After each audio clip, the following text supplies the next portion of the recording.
এবার বাজার দর।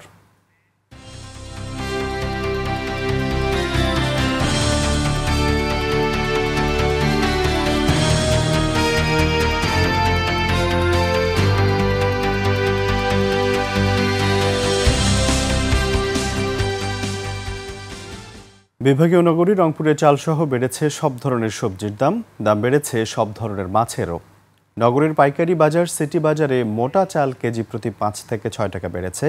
40 টাকার মোটা চাল 46 টাকা ও নাজির শাইল 68 থেকে বেড়ে 73 টাকায় বিক্রি হচ্ছে। এদিকে কাঁচা বাজারে মরিচের দাম বেড়ে বিক্রি হচ্ছে 150 টাকা কেজি দরে।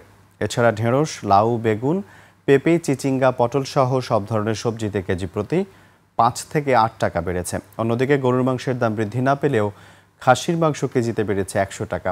তবে ব্রয়লার ও কক মুরগির দাম অপরিবর্তিত রয়েছে। বাড়তি দামে বিক্রি হচ্ছে সব ধরনের মাছ।